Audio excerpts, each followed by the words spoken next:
Hello' তুমি এতিয়া কোৱাচোন মোক, মই এটা কথাই সুধিম। এইটো তোমাৰ প্ৰথম ফাউণ্ডেশ্যন? মোৰ ছেকেণ্ড ফাউণ্ডেশ্যন।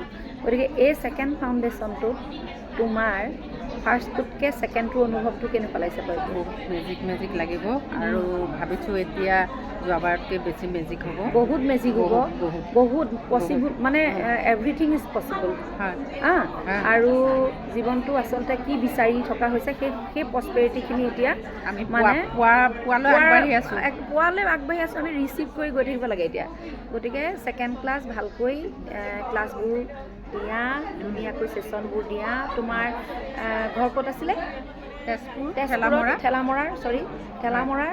গতিকে ঠেলামৰাৰ ছোৱালীজনীয়ে ক্লাছো দি আছে, ছেশ্যনো দি আছে। গতিকে তাৰ পিছত কৰক ধুনীয়াকৈ। আৰু এক্সেছ বাৰ্ছৰ মানে যিটো বডি প্ৰচেছ লয়, যি লয়, বডি প্ৰচেছ লয়, টেৰট লয়, যি লয়, মুঠতে ল'লেই হ'ল। তেওঁ সকলো এনাৰ্জিৰ লগত আচলতে লিপ্ত হৈছে। গতিকে এক্সেছ বাৰ্ছৰ মই এগৰাকী ফেচিলিটেটৰ হিচাপে তাইক ভালকৈ জানো। গতিকে খুব অনেষ্ট ক্লাছ কৰি আছে। এয়া অলকা বৰুৱাই খুব ভাল ক্লাছ কৰি আছে, কৰিব আপোনালোকে যোগাযোগ কৰিব। Thank U.